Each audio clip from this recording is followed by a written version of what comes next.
Alhamdulillah wa kafa wa sallallahu wa sallam wa baraka ala Mustafa wa ala alihi wa sahbihi wa man wala.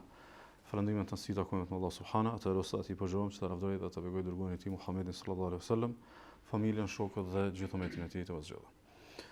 Të ndua vëllezër, në ngjarjen e përcaktimeve, kur njeriu përcaktohet për një vlerë, për një besim, për një ideologji, për një diçka të caktuar, është shumë thelbësore vargshmëria e përcaktimeve.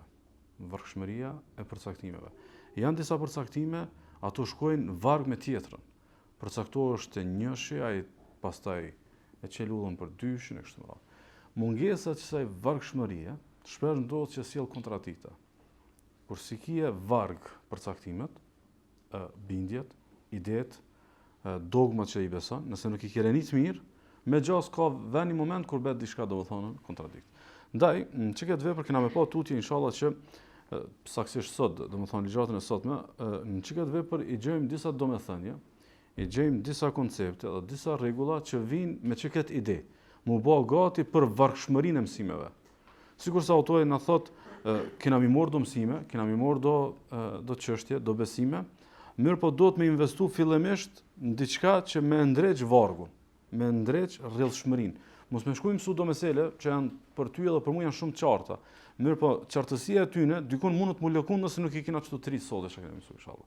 Për arsye domethënë sot pikërisht e ka domethënë çeket ide ligjërata me investu në ruajtjen e vargshmërisë së investimit që ka marrë tutje, domethënë në mësimet e radhës, saktësisht kena mësuar diçka që kontribon fuqishëm dhe thellësisht në frytshmërinë e mësimeve të ardhshme. Domthonë kush është Zoti jot, kush është pejgamberi jot, kush është feja jote, apo na mënojmë që të përgjigjet të lehta. Këto përgjigje lehtësisht janë, e vërtetë. Mirë po për me pas frytshmërinë kulmore do një investim paraprak. Sigurisht, domethënë kam ndikuar kjo edhe në përcaktimet e më tutjeshme. Kena marrë shumë mesela për shembull te çështja e adhurimit të Allahut subhanahu wa taala. Kena marrë shumë çështje e pasimit të pejgamberit sallallahu alajhi wasallam. Çish kemi u përcaktuar mirë të këtë mesele. Varësisht përcaktimit të sotëm që të tri mesela që kemi marrë sot me lejen e Allahut subhanahu wa taala. Ndaj po e lexoj fragmentin edhe pastaj po ndalem për ta, domethënë për ta shpjeguar me lejen e Allahut subhanahu wa taala. Thot kësaj. Thot dije Allahu të mëshiroft, se çdo musliman edhe çdo muslimane e ka për detyrë të mësoj dhe të jetësoj tre koncepte. Në rregull, tash janë kush është Zoti, kush është pejgamberi, kush është feja jote? Jo, këtu vim si me të radhës. Me po këto trija janë me na bogati për çato. Thot e para, se koncepti i parë thot që Allahu na ka krijuar, na furnizon dhe nuk na ka lënë për kot pa një kujdes. Por përkundrazi na ka dërguar profet që kush i bindet hyn në xhenet, e kush i rebelohet hyn në xhenem. Dhe për këtë dëshmon fjala e Allahut, ne ju kemi dërguar një profet si dëshmitar kundër jush, mo ashtu siç i patëm dërguar profet edhe faraonit. Por faraoni nuk ju bind profetit dhe ndaj thot ne përfshim atë me një dënim të rëndë. Ky ka koncepti i parë. Koncepti i dytë, që Allahu nuk pajton ti përshkruhet dikush atë diçka për ortak në adhurim. Nuk pajton me diçka të tillë. Qoftë ai profet i dërguar apo engjëll i afërm apo edhe dikush tjetër. Kushdo qoftë, Allahu nuk pajton që ti përshkruhet si ortak. Dhe për këtë argumenton fjala e Allahut, faltorët janë kushtuar Allahut dhe mos ju lutni askujt përveç Allahut. Koncepti i tretë, që kush i bindet profetit dhe e njëjëson Allahun, kush i bindet profetit dhe e njëjëson Allahun, e beson Allahun për një, nuk i lejohet të lidh miqësi të ngushtë me ata që e kundërshtojnë Allahun dhe të dërguarin e tij. Qofshin ata dhe njerëzit më të afërm. Qofshin ata dhe njerëzit më të afërm. Dhe për këtë dofton fjala e Allahut, ajeti është më i gjatë, nuk gjen njerëz që besojnë në Allah dhe në ditën e Kiametit, e të ushqejnë dashuri ndaj atyre të cilët e kundërshtojnë Allahun dhe profetin e tij. Madje qofshin ata dhe etrit e tyre ose bijtë e tyre ose vëllezërit e tyre ose farefisi e tyre.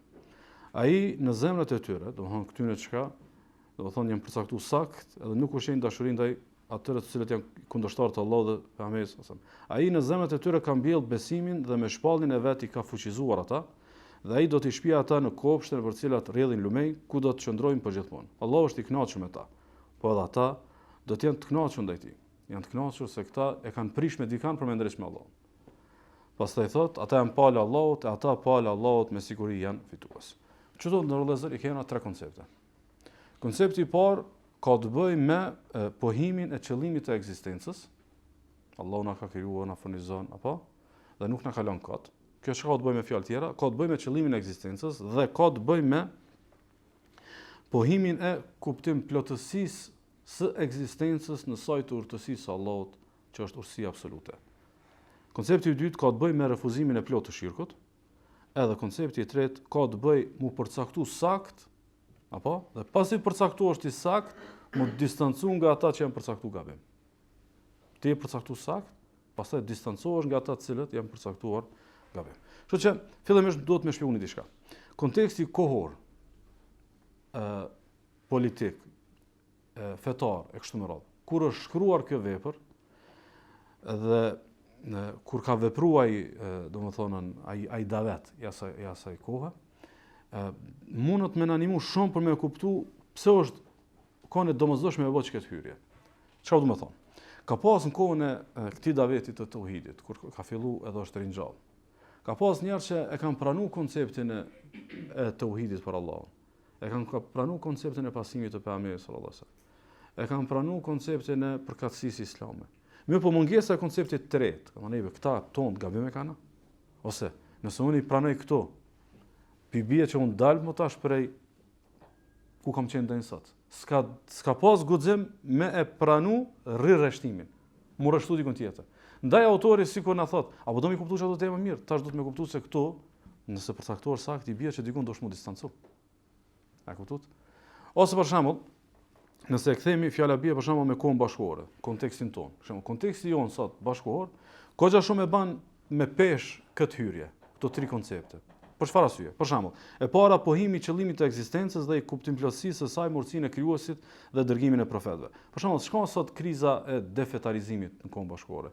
Kriza e defetarizimit në kohën bashkëkohore është mos perceptimi i jetës si një ngjarje me qëllim. Njerëz domthonjë jetojmë thjesht me idenë për mu kënaq. Thjesht për të shumuar dhe për proces natyrshëm. Nëse njerëzit nuk e kuptojnë çka temë, ç'mundom të kuptojnë temat e tjera. Mund të shmumi na më çasën shtjellimeve të tjera nëse nuk e kena zgjidh pikërisht këtë çështje. Ose për shembull autoritetet e shkencës sot, që shpesh janë fuqishëm të interesuar me orientu shkencën drejt teorive dhe ideologjive që në së fundmi ose më në fund ja u hisin tokën ateizmit. Që i bie domethënë ti sot sfidohesh pikërisht nga i njëjti kontekst, që s'u shkon do tema pa e kryer këtë temë. Pa e kryer temën e ekzistencës, temën e domethënë qëllimit të jetës, temën e kush është furnizuesi, kush është krijuesi dhe jeta këtu a është pa qëllim, edhe a është pa sistem, domethënë pa dërgimin e domethënë profetëve. Për arsye, ose shembull e dyta, refuzimi i plotë i shirkut. Sot është e domosdoshme na për ta trajtuar çështjen e besimit, e domosdoshme me trajtuar këtë, besoj që po, se sot në kohën bashkëkohore shirku është i fshehur nëpër ideologji. Shirku është i fshehur edhe nëpër, madje është fshehur së fundmi edhe nëpër sporte. Domethënë edhe nëpër, ndoshta edhe për, ku diun, koncepte që kanë ardhur prej lindjes së largët e kështu me radhë, cilët tip mas paku e mendon që mund të ketë diçka femre, na mirë po ka, fsheh shirku gjithandej. Sikur që domethënë janë domethënë është trendi domethënë i ri i fshehjes së shirkut nëpër teori filozofike. Për shembull, fjala vjet, pse nuk u duam të trajtu, për shembull, mund të jetë një diskurs që u fol për vetbesimin, mirë po vetbesimin tan ta trajton si hyni. Apo domethënë që ti vendos për gjithçka, apo ai do me të bind që ti vendos për gjithçka. Mirë po, çashtu flet, ti veç heke ti, edhe zaventsoje me fjalën Zot, domethënë i bes sikur ti je ai që e krijon kaderin ta. Ti je që e përcakton fatin ta. Që i bie domethënë ka hi shirku, ndoshta me një diskurs që ti ndoshta je tu motivu për një problem, ku diun çka. Pastaj domethënë, edhe kjo e bën të domosdoshme, se para se mimi trajtu temat me këshin kontekstin tonë që na kena nevojë për diçka të tillë. Domethënë refuzimi plot i shirkut. Ose edhe, domethënë e treta që është përcaktimi i saktë dhe distancimi nga ata që janë përcaktuar gabim. Sot cila është kriza më e madhe e muslimanëve? Domethënë mosguximi për tu shfaqur me përcaktimin islam. Mosguximi për tu ngjyrosur publikisht edhe haptaze me ngjyrat e islamit. Domethënë ka disponim të mirë për islamin, ka përcaktime të mira në brendësi për disa domethënie të islamit, mirë po nuk ka shumë përcaktim. Do fjala bie për shembull, muslimanë do të punojnë në një vend punës ose ta zhvillojnë veprimtari bashkërisht në një vend, nuk e dinë që janë të udhëzuar. Për arsye se fetarinë kanë në ngjyrëm të brendshëm, o jo në ngjyrëm të shfatshëm. Edhe pastaj kjo krijon krizat e më të tjeshme. Kështu që po citoj edhe një herë të tri konceptet për ta kuptuar se sa thelbësore janë këto tri koncepte, sot më mësoj mirë, që pastaj çka do të çet mësojmë tuti inshallah. Me lidh me tauhidin e hynishmërisë, që është koncepti i parë, tauhidin e adhurimit, që është koncepti i dytë, edhe konceptin e al-walas edhe beras, që është distancimi dhe lojaliteti, që kanë të bëjnë me konceptin e tretë. Domethënë koncepti i parë që Allahu na ka krijuar, na furnizon dhe nuk na ka lënë për kot pa kujdes, por përkundrazi na ka dërguar profet, e që kush i bindet hyn në xhenet e kush i rebelohet hyn në xhenem. Kjo është tauhidi i hynishmërisë. E dyta, koncepti i dytë që Allahu nuk pajton të përshkruhet dikush atë diçka për otak në adhurim, qoftë ai profet i afërm apo engjëll i afërm, i profeti i dërguar apo engjëll i afërm apo dikush tjetër. Kjo ka të bëjë me tauhidin e adhurimit. Edhe koncepti i tretë që kush i bindet profetit dhe e njëson Allahun, kush e pason pejgamberin sallallahu alajhi wasallam, edhe e beson Zotin një, nuk i lejohet të lidh miqësi të ngushtë me ata që e kundërshtojnë Allahun dhe të dërguarin e tij, qofshin ata dhe njerëzit më të afërm. Kjo ka të bëjë me al-wala dhe bara, që është lojaliteti dhe afrimi me besimtarët, edhe distancimi nga pabesimtarët. Kështu që po i morëm një kanjo për më shpjegoj inshallah me lejen e Allahut subhanahu wa taala. Koncepti i parë. E tham që ky koncepti i parë ka të bëjë me pohimin e qëllimit të ekzistencës edhe mohimin e kotësisë së ekzistencës. Do thonë kena me pohu që kjo ekzistencë e ka një qëllim, edhe kena me mohu që është domethënë kot, që është domethënë pa qëllim. Mirë, po për me mujt më unal të kjo temë, pikërisht ashtu sikur që e ka përmend autori. Koncepti i parë, pohimi i qëllimit të ekzistencës kërkëndjes që Allahu na ka krijuar. Domethënë nuk mundesh ti me hi kësaj teme pa unal të koncepti i krijimit. Nuk mundesh me u qas mirë kësaj teme pa e shtjellu bukur edhe mirë domethënë çështjen e krijimit. Cila është tema më e madhe e besimit? Tema më e madhe e besimit. Domethënë dhe jam duke folur për besimin si koncept i përgjithshëm të temat e fesë, madje edhe të ata të cilët nuk janë musliman. Cila tema e parë? Tema e parë është vërtetimi i krijuesit. Pohimi i krijuesit. Domethënë na jemi të krijuar, na kemi ardhur në ekzistencë, gjithçka që na rrethon është krijesë dhe krijim i dikujt. Ajo është Allahu subhanahu wa taala. Dhe Allahu te barekuhu taala thotë kësaj: "Dhalikumullahu rabbukum." Ajo është Allahu Zoti juaj. Ai është Allahu Zoti juaj. Çka përmend Allahu pasi që përmend që është Zot, edhe është Zoti i krijesave, thotë la ilaha illa hu, nuk ka të adhuruar me të drejtë përveç tij. Pastaj thotë Allahu subhanahu, vazhdimi i ajetit: "Khaliqu kulli shay'in fa'budu." Ai është krijuesi i gjithçkaje, ndaj adhuroni. Ai është krijuesi i gjithçkaje, ndaj adhuroni. Çka na tregon që kjo, domethënë që kjo ajet apo kjo spikatje, që po përsëritet sikur dy herë çështja e dënjësisë së adhurimit të Allahut subhanahu wa taala. Dy herë po përsëritet. Kjo Zoti juaj nuk ka të adhuruar me të drejtë përveç tij. Allah është krijuesi i gjithçkaje, ndaj adhuroni. Na lëmë në kuptu që në moment që ti e pohon, që je krijesë dhe dikush të ka kriju, ai i cili të ka kriju e meriton adhurimin. Ai i cili të ka kriju e meriton adhurimin. Që i bie, ashtu sikur se është radhitja në këtë ajet, po edhe radhitja në këtë ese, që nëse ti dëshiron me ju qas dikujt për me bind me adhuru Allahun, njerë do shmunal të çështja e hinishmërisë. Kush është krijuesi, kush është furnizuesi, kush është kontrolluesi edhe mbarështuesi, domethënën i gjithësisë. Kështu që se Allahu është krijuesi. Kjo është e vërtet logjike dhe aksiomatike. Allahu është krijuesi, kjo është e vërtet logjike. Thot Allah subhanahu: "Am khuliqu min ghairi shay'in am humul khaliqun." A mos janë krijuar ata nga asgjëja apo mos janë ata vetë krijuesit?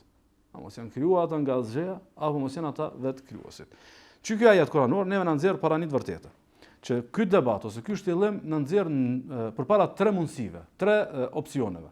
Mundësia e parë është që ne jemi krijuar pa krijues. Ne jemi krijuar pa krijues. Dhe kjo është e palogjikshme, se krijesa pohon krijuesin. Lëvizja pohon lëvizësin. Ndërtesa pohon ndërtuesin. Domethënë, është e pamundur me ekzistue rezultati pa atë i cili e ka vë atë në ekzistencë në jetë. Kështu që parimisht ne pohemi që ne jemi rezultat. Dhe nëse jemi rezultat, atëherë dikush e ka shkaktuar. Apo ne jemi të shkaktuar, atëherë ekziston ai i cili është shkaktuari i madh edhe absolut i cili e ka sjellë ekzistencë. Kështu që mundësia e parë që ne jemi pa krijues është e palogjikshme. Shkojmë te mundësia e dytë. Mundësia e dytë është që ne jemi krijues të vetvetes. Kjo është edhe më e largët. Pse është më e largët? Sepse në moment që e pohomi ekzistencën tonë, si ekzistencë e krijuar, i bie që ne pohomi inekzistencën tonë paraprake. Dhe nëse ne e pohomi inekzistencën tonë paraprake, atëherë inekzistenca është mangësi dhe ekzistenca është plotësi. Mangësia nuk mundet me krijuar plotësi. Domethënë, është e palogjikshme ti e konën i pafuqishëm, je kon inekzistent, ti e ke krijuar fuqinë që është ekzistenca. Kështu që opsioni i dytë është edhe më i largët. Nëse opsioni i parë që jemi krijuar pa krijues është i palogjikshëm. Opsioni i dytë që, domethënë, edhe kjo, domethënë është edhe më e palogjikshme, atëherë na do e mos do të më shkut opsioni i tretë që na e kena një krijues, ajo është absolut, i pa fillim dhe pa mbirim, është Allah subhanahu wa ta'ala. Allahu te bareke ve teala e kalon kësaj të lehtë, të kapshme, për arsye se te çështja e ekzistencës, kjo përpos që është logjik, është edhe natyrshmëri. Përpos që është logjik, është edhe natyrshmëri. Sikurse e gjejmë një dëftesë dhe një evidencë historike për këtë domethënie. E shënon Imam Buhariu prej Jubair ibn Mut'im, i cili ato ditë ka qenë mushrik, ka qenë pa besimtar dhe ka ardhur në ato ditë me negocium me pejgamberin sallallahu alaihi wasallam për të rubruarit të një betejë. Thot sami'tu nabiyya sallallahu alaihi wasallam yaqra'u fi al-maghrib bit-tur. Thot kam marrë Medinë dhe e kam dëgjuar pejgamberin sallallahu alaihi wasallam. Ato ditë ndërkohë që kjo ka qenë akoma pa besimtar, thot e kam dëgjuar të dërguarin Allahu sallallahu alaihi wasallam duke lexuar surën At-Tur. Thot derisa mbrini te këto ajete, am khuliqu min ghairi shay'in am humul khaliqun. A mos janë krijuar ata nga asgjë, a mos janë ata vetë krijuesit e vetvetes? Am khalaqu as-samawati wal ard bal la yuqinun. A mos i kanë krijuar ata qiellin dhe tokën, ç'është ata që nuk bindën? Thot amendahum khazainu rabbika am humul musaytirun. A mos i kanë ata depot e Zotit tënd, apo mos janë ata që i zotrojnë? Thot Jubairi, thot kur e kam dëgjuar, thot ka de qalbi yatir. Thot u kon zemra të mfluturu. So këto janë pyetje të cilën realisht ti moment pa përgjigje, vetë se përgjigjen e vërtet. Që ekzistenca jeme është e varur prej ekzistencës së atij i cili më ka sjellë në ekzistencë, e që është domethënë krijuesi absolut, që ekzistenca e tij është absolute pa fillim edhe pa mbirim. Në rivajetin tjetër të Imam Buhariut thotë sami'tu nabiyya sallallahu alaihi wasallam yaqra'u fi al-maghrib at-tur wa dhalika awwal ma waqara al-iman fi qalbi. Thotë e kam dëgjuar pejgamberin sallallahu alaihi wasallam duke kënduar surën Tur në namazin e akşamit, dhe ky ka qenë rasti i parë që imani ma ka prek zemrën. Ktu ka qenë momenti i parë që imani domethënë ma ka prek zemrën. Që i bie sipas fjalës së deklaratës së Jubairit, po edhe radhitjes së kësaj se që prekja e parë imanore në zemër ka të bëjë me konceptin e hynishmërisë së Allahut. Me e kuptuar te çështja e besimit që Zoti është hynia fuqiplote që ka kriju, furnizon, kontrollon, edhe me që është kësaj, ajo meriton domethënë adhurimin nga krijesat e tij. Kështu që duam të analizojmë çdo një fakt. E sidomos është një keq kuptim, sidomos gajthartë e këtij davetit të cilit i përkasim, shpesh domethënë menohet kjo ideja që nuk duhet me fol për tauhidin e hynishmërisë. Nuk duhet me fol për çështjen e njësimit të Allahut në hynishmërinë e tij, që është krijues, furnizuesi e kështu me radhë. E vërtetë është që parim kjo është natyrshmëria dhe logjikshme. Edhe është më e lehtë për vërtetim edhe për debat teologjik e kështu me radhë. Megjithatë, na duhet më çast kësaj teme nga tri kënde. Duhet më çast kësaj teme nga këndi i sforcimit të natyrshmërisë. Domthonë duhet shembull, e marr një fëmijë dhe ja sforcon idenë e relativitet dhe absolutit. Çish mundet ky i cili është i varur në një dru për shembull ky me merituar adhurimin? Çish mundet ky më kon që kontrollon qiellin edhe tokën? Çish mundet dikush i cili u shëtit nëpër tregje me merituar adhurimin? Çish mundet dikush i cili ka kryer nevoja fiziologjike me merituar adhurimin? Domthonë, mja sforcu natyrshmërinë që gjithkush që adhurohet krahas Allahut është i kot. A është e qartë? Edhe pastaj më shumë lehtë na e kena temën që cila është fe vërtet? Islami, se cila fe e ka tauhidin? Cila fe e ka me adhuru vetëm Zotin? Asnjë fe nuk e ka këtë. Asnjë fe, edhe ato të cilat pretendojnë që janë monoteiste. Asnjëna nuk e ka që adhurimi i takojë vetëm krijuesit fuqiplot. Ose, e dyta është argumenti i dënjësisë për adhurim. Më çast temës për me mujt me apo hizmetin pastaj temës së adhurimit. Se të sforcu vëmendjen edhe vetdijen të çështja e hynishmërisë që Zoti është një i vetëm që krijon, furnizon, kontrollon qiellin e tokën, lëshon shiun, i mbin, i gjallënon bimët e kështu me radhë, ti e bën gati pastaj për ta kuptuar që kjo është i vetmi që e meriton adhurimin. Edhe treta ka të bëjë me ndërtimin pas rrënimit. Ma shumë njerëzve ju ka rrënu natyrshmëria.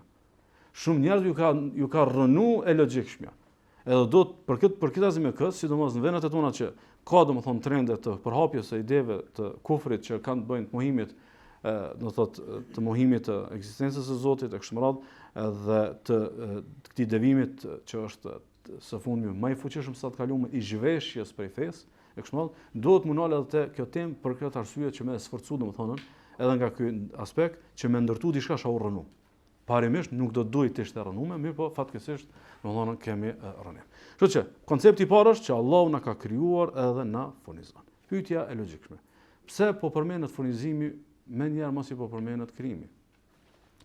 Po duhet me e pohue furnizimin nga që është natyrshëm edhe logjikshëm, po aq si është krijimi. Po aq sikur që është domthon krijimi.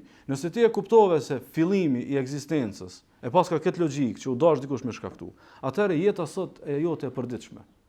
Që ti dush mu furnizu për me mujt me jetu. Ti duhet me pas shi, duhet me pas diell, duhet me pas frym, apo duhet me pas ajër për me këtu. Kush është tu kujdes për këtë? Kush është tu kujdes për diellin tan? Kush është tu kujdes për dritën edhe natën tonë? Kush është tu kujdes për, domethënë, frymarin tonë? Ai i cili të ka krijuar është edhe do të furnizon. Edhe për këtë arsye ka ardhur në këtë rrjedhë logjike që më na bë gati tutje me len Allah subhanahu wa taala për koncepte të tjera. Saktësisht rrezku, furnizimi, definohet në shariat gjithfar që i bën dobi të furnizuarit. Gjithfar që i bën dobi të furnizuarit. Dhe në tekstet shariatike e gjejmë që është dy llojesh. Rrezku është dy llojesh, furnizimi është dy llojesh. Lloji i parë është rrezku i veçantë. Rrezku i veçantë. E që është për qëllim rrezku halal për besimtarët.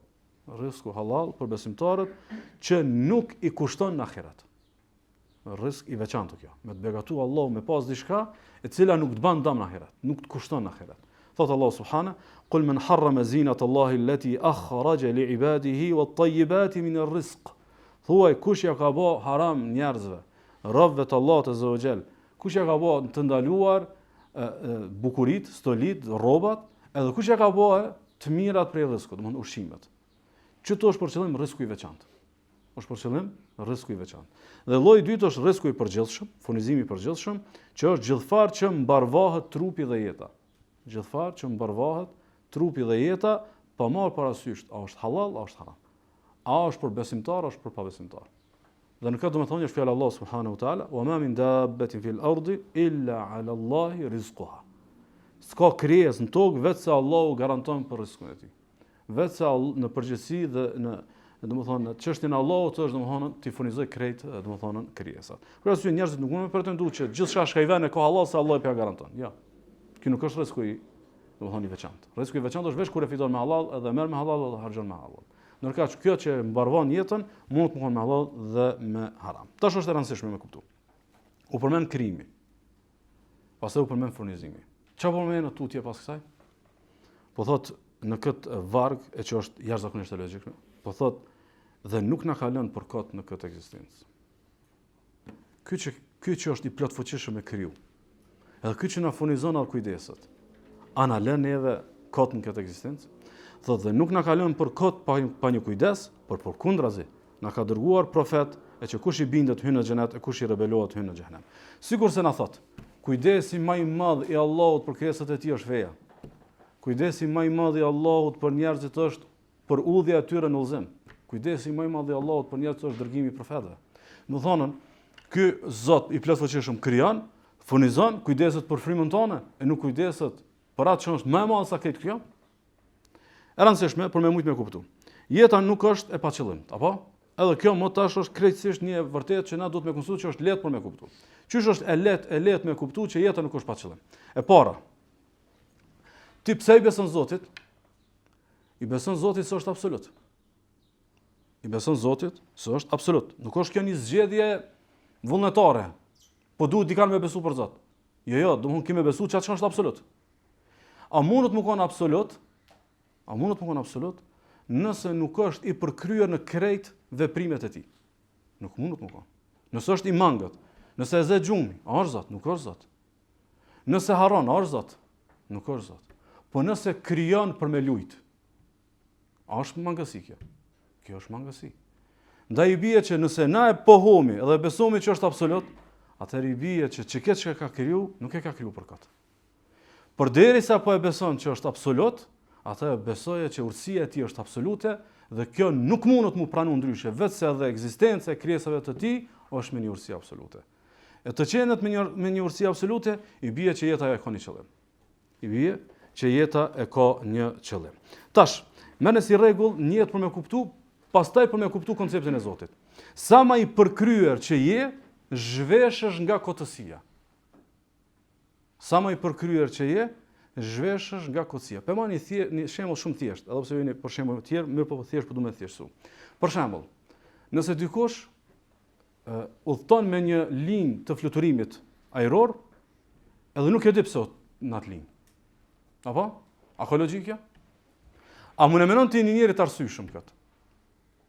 Krahim për shembull, nga një shtet në një shtet tjetër është fluturu, edhe pyet dikush pi bashkë thotë pse këtë linjë fluturimi? Thotë nuk e di. A e bën këtë njeri arsyeshëm? nuk e bën sa më shumë që e menon me njërin të përkryer mendërisht, përkryer që do të thonë e planifikon jetën e tij, apo nuk mundet më kanë ai me një linjë fluturimi të mos e di pse është.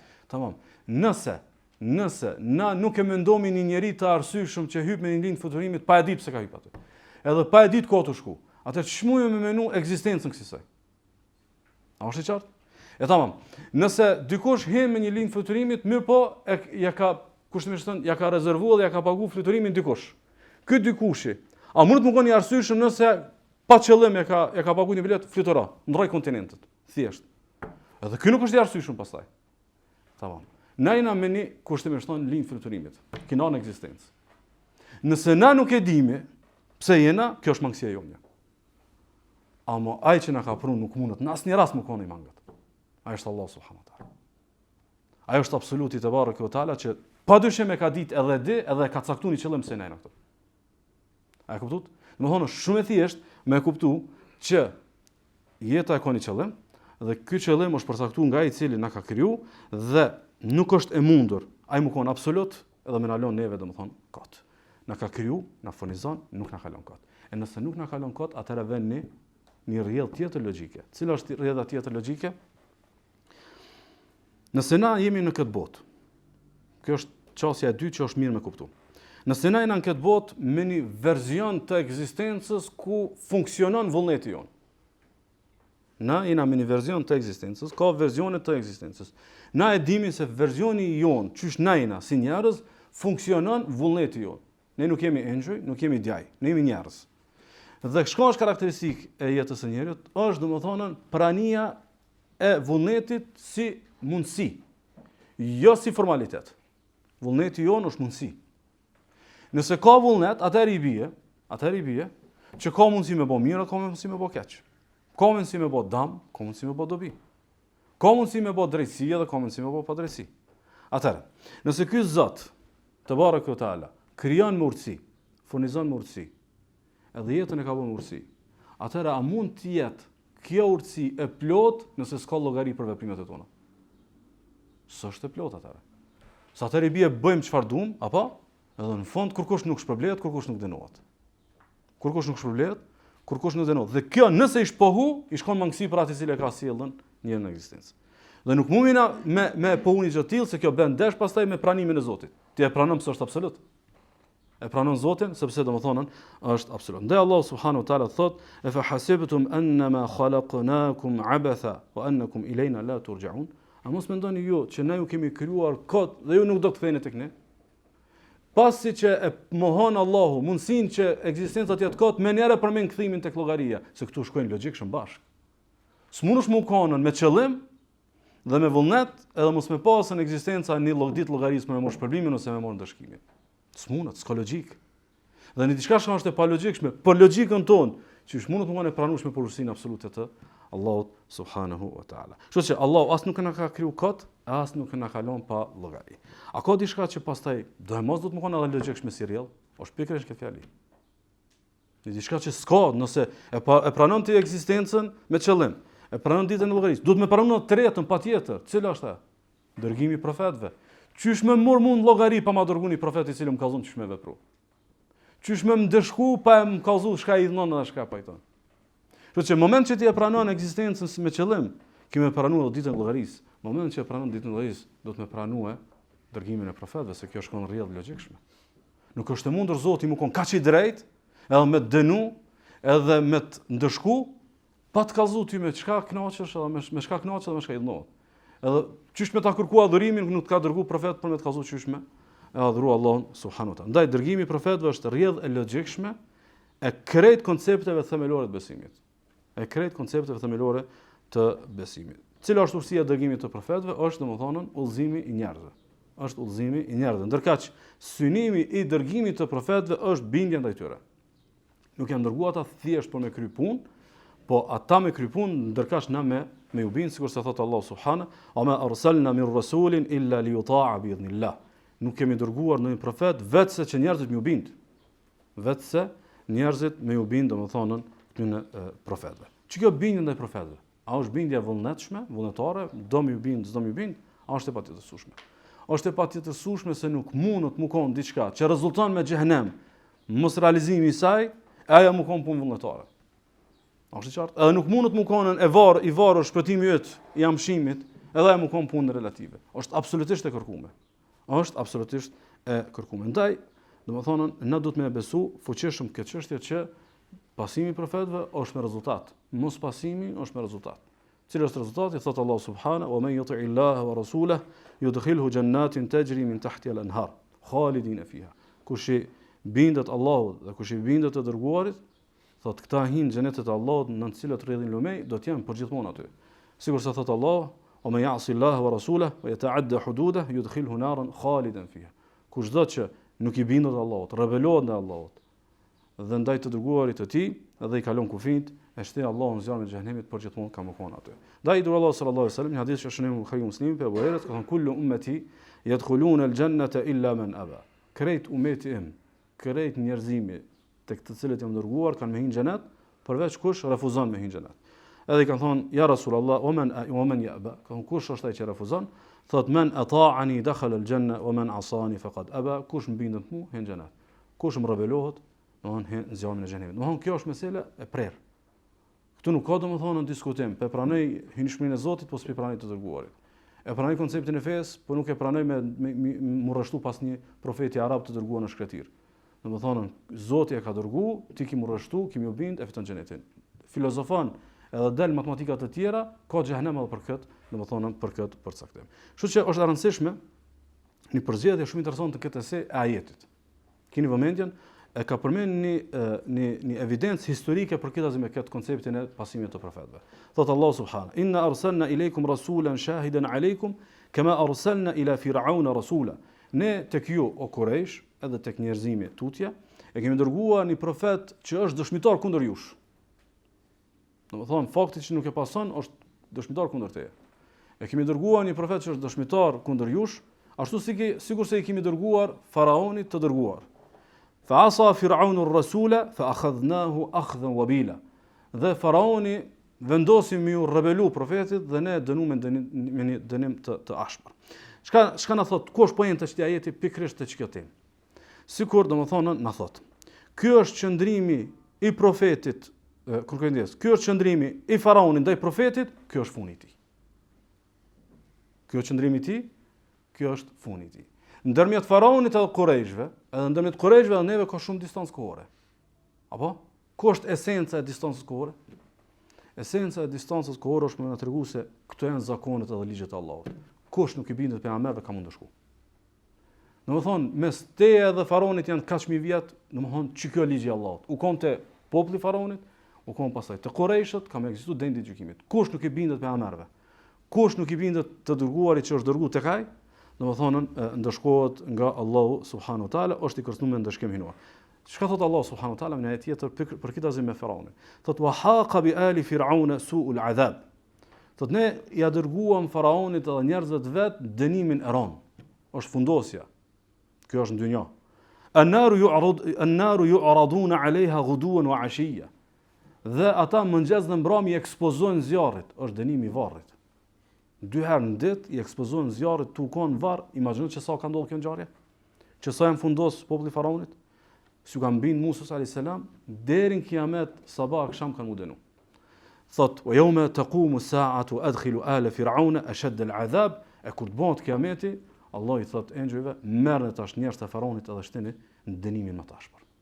Tash dënimin më të ashpër. Domethënë, Allah azza wa jall na tregon në ngjarjen e Musait alayhis salam, të faraonit, por më na tregu çish është ligji i Allahut me ata që i kundërshtojnë pejgambert. Çish është ligji i Allahut me ata të cilët nuk i bindën pejgamberëve të Allahut subhanahu wa taala. Domethënë, mosbindja ndaj profetit Musa alayhis salam, apo ka çuar me çiket rezultat. Fundosjen tokë, dënim varr edhe zjarmi i xhenemit ditën e gjykimit. Tamam. Ta nuk i kanë bind Musait alayhis salam. Çka u kon kërkesë Musait alayhis salam? Domethënë ne tash e kena proklamatën e Muhamedit sallallahu alaihi wasallam. Ne na intereson tash, a ka diçka të veçantë te Musa alayhis salam kundrejt Muhamedit sallallahu alaihi wasallam që fundi kanë dënimi i zjarrit? Domethënë, thirrja e Musait alayhis salam, a u konën thirrje për pushtet? A u kon thirrje për me ndryshuar një koncept për konceptet morale të shoqënisë egjiptase? logjikshëm, që kjo pyetje neve na çon te koncepti i dytë. Na çon te koncepti i dytë. Çka ka koncepti i dytë? Koncepti i dytë që Allahu nuk pajton ti po shkruhet dikush atë diçka për ortak në adhurim, qoftë ai profet i dërguar, a engjëll i afërm apo dikush tjetër. Domthon, e arsyeja për çka faraoni ka hyrë në xhenem, edhe këtë mileti i tij është tauhidi, që nëse kanë jetësu, edhe shirku që i kanë bërë shirk Allahut. Edhe që kjo është arsyeja kryesore e devimit njerëzve, edhe për me mujt me kuptu tutje temën, me lenë Allahu subhanahu wa taala. Gjithë fat që mësojmë fenë Allahut, gjithë fat që mësojmë besimin, duhet me kuptu se kjo është temë e madhe. Kjo është temë e madhe, arsyeja më e madhe ndëshkimi në xhenem çka është? Për shembull, ne kur flasim për popullin e Lutit, alayhis salam, ne e përmendim një dënim për dënimeve që ata kanë pasur në tokë. Me po dënimi edhe ndëshkimi më i madh që ata kanë merituar, është pikërisht shirku, jo ajo ndytësia që kanë bërë. Ajo ndytësia u ka një formë formave për me kallzu Allahu hidhnimin e vet, edhe i ka dënuar në tokë. A u cili u ka mëkati më i madh tyne? U ka shirku. Kur arsye domethënë, vën që kjo pjesë për me e sjell si koncept refuzimin e plot të shirkut. Po nuk e refuzove plotësisht shirkun, rrezikon me shku te faraoni. Rrezikon me shku, domethënë, te përfundimi i faraonit dhe ky refuzim i plot pa përjashtim, qoftë ai profet i dërguar apo domethënë engjëll i afërm apo dikush tjetër. Pse e ka përmend çka fjali? E ka përmend se shpesh njerëzit kur flitet për Zotin, kur flitet për hynishmërinë e tij, për njëjësinë e tij që është një, e pohojnë kët. Ndoshta në aspektin e deklaratës. Po kur vjen me zbërthy, shkaj tu pohu edhe shkaj tu mohu, e shet që ai ka shumë paqërsi. Ai mendon që idhujtaria është vetëm adhurimi i idhujve. Idhujtaria është vetëm përkatësia në një fe tjetër. E nuk e mendon që domethënë idhujtaria mund të jetë edhe adhurimi edhe lutja drejtuar një profeti.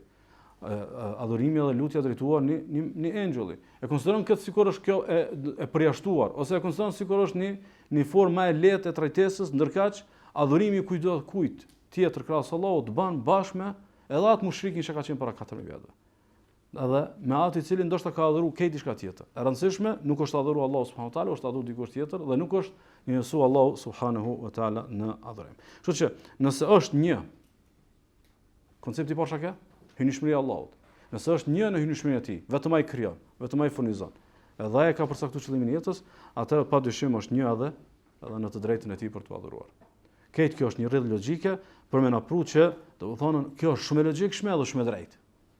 Po e pohon absolutësinë e Allahut në krijim, edhe njëjësinë e tij se vetëm ai krijon, edhe kurkush nuk pretendon mundësinë e krijimit, kurkush nuk pretendon mundësinë edhe plot fuqinë e tij që diçka nga inekzistenca me kthyen në ekzistencë, atëherë ky është ka është i plot fuqishëm për këtë, është i vetmi që meriton mu adhuru. Ndaj domethënë, në vëllezër, për këtë arsye domethënë se e kuptomi nga ky këndvështrim, prej të hynishmëria me dorë të adhurimi, e kuptomi pse feja jon e trajton shirkun, idhujtarin, lutjen drejtuar dikujt tjetër krahas Allahut, adhurimin drejtuar dikujt tjetër krahas Allahut, pse shirkun e trajton si padrejësia më e madhe.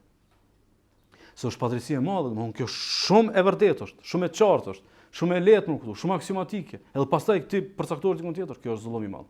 Sikurse ka thënë Allah subhanahu inna shirka la dhulmun adhim. Shirku me të vërtetë është zullum i madh. Është shumë e rëndësishme mu kanë në përputhshmëri me terminologjitë e Kuranit. Na mund më dhon shumë emra shirkut. Me thoni pa logjikshëm. Apo edhe çashtu është. Mirë, po duhet me qenë edhe insistues me përdor fjalën padrejsi. Zullum. Sepse prej formave të padrejsisë është kur një e drejtë i mirë dikujt edhe jep dikujt tjetër. Qysh ky me merituar adhurimin ky s'm ka kriju. Qysh me merituar adhurimin ky nuk më furnizon. Nuk është e padrejtë kjo. Krasuje do të me shpjegu logjikshmërinë e padrejësisë së shirkut, që pastaj me kuptue domethënë logjikshmërinë e drejtësisë së tauhidit. Edhe pastaj mu përcaktu njerëzit sakt me lenë Allahu subhanahu. Domethënë është aq padrejësi e madhe saqë është edhe mëkat i pafalshëm, sikur se thot Allahu subhanahu inna Allaha la yaghfiru an yushraka bih wa yaghfiru ma duna dhalika liman yasha. Allahu nuk fal që ti bëhet atij shirk. Nuk e fal. Është mëkat i pafalshëm dhe përveç këtij mëkati fal mëkatet e tjera, është padrejësi aq e madhe saqë të bëhet i ndaluar përjetësisht xheneti Allahu subhanahu wa taala innahu man yushrik billahi faqad harrama Allahu alayhi al-janna wa ma'wahu an-nar, kushdo që i bën shirk Allahut e ka haram xhenetin, edhe vendi i tij është zjarri i xhenemit, është aq padrejësi e madhe sa që i shkatron krejt veprat, walau ashraku la habita anhum ma kanu ya'malun, nëse i bën shirk Allahut, krejt që kanë bërë më përpara, ajo domethënë e shkatrohet. Tash, koncepti i parë, përcaktimi të domethëniet e hynishmërisë. Koncepti i dytë përcaktimi jon te domethëniet e adhurimit. Nëse përcaktohesh sakt në konceptin e hynishmërisë, përcaktohesh sakt në konceptin e adhurimit, atëherë çka ka logjik marr në rrjedhën e tutje? Është koncepti i tretë. Koncepti i tretë që thotë që kush i bindet profetit dhe e njëjëson Allahun, nuk i lejohet të lidh miqësi të ngushtë me ata që e kundërshtojnë Allahun dhe të dërguarin e tij, qofshin ata njerëzit më të afër. Domethënë, ti me përcaktimet e tua të vlefshme hin komunitetin e vlerave. Dhe rrjedhimisht distancohesh prej atyre që janë përcaktuar më kon dikun tjetër. Rrjedhimisht e natyrshme kjo. Dhe sa më shumë që ti e sforcon përcaktimin tënd të komunitetit të vlerave, e sforcon distancën me ata të cilët janë përcaktuar të vlerat të diçka tjetër, e aq më tepër nëse përcaktimi të diçka ka është në luftë edhe në përplasje me vlerat e tua. Për arsye, nëse e kthejmë kontekstin kohor të asaj kohe kur ka fol edhe kur është bërë kjo vepër, ka pasur shumë nga ata që i kanë pranuar dy konceptet e para, po s'kan pasur domethënë të gatishmëritë të koncepti i tretë. Çka ka ndodhur? Është një rregull vëllazëri. Mos distancimi nga komuniteti i devijuar të predispozon për ta relativizuar përcaktimin ta. A kuptot? Për shembull, nëse fjala bie për shembull, ti beson që ne jena krijuar dhe ai që na ka kriju e meriton na ju bind atij edhe me jetu me rregullat e tij, me urdhëresat e tij, edhe me kumtesat e tij. Nëse ti me këtë bindje rrin komunitetin ultraliberal, ngadal ty të relativizohet që nisë se njëri të bëhesh çfarë doje. A është e qartë? Njerëzit janë të lirë, ky do më kohen amoral, ky do më kohen kriminal, ky do më kohen ku diun çka, apo ose kufit e liberalizmit i përcaktojnë pastaj këta, jo domethënën ligjvënësi absolut që është Allahu subhanahu wa taala. Ndaj domethënë mos distancimi nga komuniteti i devijuar të predispozon për të relativizuar përcaktimin tan dhe kjo forma e distancimit është shkallë, lutë Allahun ndonjëherë na mësu me shpjegu më gjithsesi çysh se nuk është këtë një shkallë. Nuk është domthon krejt i shkallë. Dikush është më theksuar ka distancimin, dikush e ka ndoshta vetëm atë distancimin fillestar, mirë po thelbi distancimi ti takon komunitetit të vlerave të tauhidit, ky është ngjyrimi yt i dukshëm. Domthon tauhidi yt nuk është temë që s'u po e morëm vesh, ai ja nuk je. E ki qartësi tauhidin. E ki dukshëm, e ki domthon të kristalt në përcaktimin tan që ti je monoteist. Ti e beson që vetëm një Zot është ai që krijon, furnizon, drejton dhe ka vë këtë jetë me një qëllim, vetëm ai meriton adhurimin, edhe beson se i ka emrat dhe cilësitë absolute dhe rrjedhimisht ti distancohesh nga pala që është rreshtuar në përcaktime të kundërta që bien ndesh me atë që e ka shpall Allahu dhe ka kumtuar, domethënë pejgamberi sallallahu alaihi wasallam, dhe i bie që ti afrohesh dhe je lojal ndaj besimtarëve, edhe ndaj thorrave të vlerave, edhe domethënë distancohesh dhe largohesh domethënë prej atyre të cilët janë larg nga këto vlera. Tema më e rëndësishme e distancimit, pika ose koncepti më i rëndësishëm i distancimit është gjykimi i kotësisë së tyre si e kot. A është e qartë? Domethënë, sikur të shembull që e përmendën të ultraliberalat ose ku diun çka. Domethënë ti beson bindshëm që përcaktimet e kësaj natyre janë të kota. Përcaktimet në këtë formë janë të kota, beson bindshëm dhe beson që këta janë i thtarë të së kotës. Kjo është domthon përcaktimi më fillestar që s'guzon me lshukilla. Edhe beson për shembull që kushdo që adhuron dikë tjetër krahas Allahut, kjo është kotësi dhe është shirk dhe këta që janë përcaktuar për shirkun janë mushrikin. Edhe janë i thtarë të së kotës dhe janë të devijuar. Nuk e le domthon këtë çështje të mundshme më kon edhe ajo e vërtet. Të mundshme më kon edhe ajo një diçka që duhet ta analizojmë. Jo. E kota është e kotë dhe na besojmë për të kotë. Kjo forma më e vogël e distancimit prej domethënë më fillestare prej domethënë distancimit prej të kotës, kështu që kjo ka në fillim të librit për treguar një diçka vëllazëri. Por me treguar që lidhja e besimit, kur është e fuqishme, i tretë dhe i relativizon lidhjet e tjera. Pa më parasysh janë të ideologjisë, a janë të kombit, a janë të fisit, a janë të familjes, a janë të kulturës, a janë të tjerave. Domthonë krejt tjerat, domthonë nëse kanë vlera, radhitën mas Islamit. Nëse s'kan vlera, domethënë të huajmë edhe i shmangim. Domethënë lidhja kryesore që krijon lojalitetin është domethënë lidhja e besimit, edhe nëse bëhet fjalë për dikë krejtësisht me një kontinent tjetër, domethënë e kena më të afërm se kudo tjetër i cili nuk e ka domethënë përcaktimin e vlerave të besimit me këto vlera të mëdha të besimit në Allahun subhanahu wa taala. Për fund, është tani fragment që po e lexoj për arsye që ta shfrytëzojmë kohën ndonë se nuk ka nevojë ndoshta më zgjanë shumë në shpjegimin e tij, sepse është sforcimi asaj që vesh është. Thot fragmenti i dytë, thot dija Allahu të dhash të mbarën për t'ju bindur atij. Se el hanifia, feja e Ibrahimit, është të adhurosh vetëm Allahun. Është të adhurosh vetëm Allahun. Duke ja kushtuar fetarin vetëm atij. E që kjo është vetë urdhresa e Allahut për gjithë krijesat dhe në vërtet pikërisht për këtë ai ka sjellë në ekzistencë.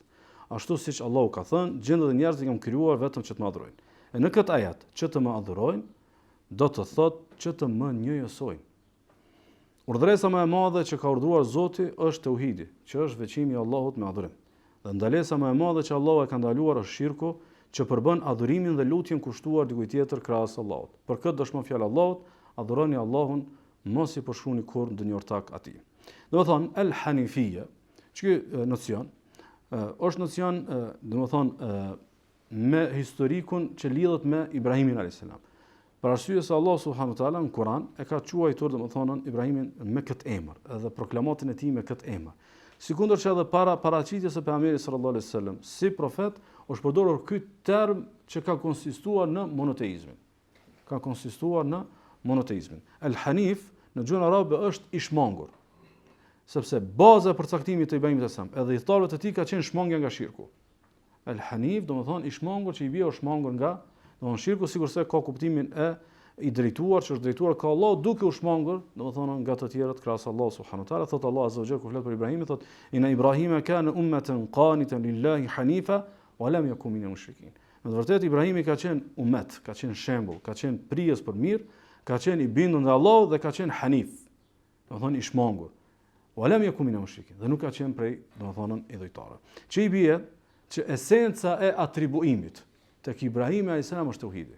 Dhe kushdo që nuk e njëjëson Allahun subhanahu wa taala, domethënë duke besuar vetëm Allahun për një si Zot, krijues, furnizues, edhe duke besuar Allahun për një i vetmi që meriton adhurimin, edhe për një me emra dhe cilësitë e tij absolute, nuk ka të bëj kurrë me Ibrahimin alayhis salam.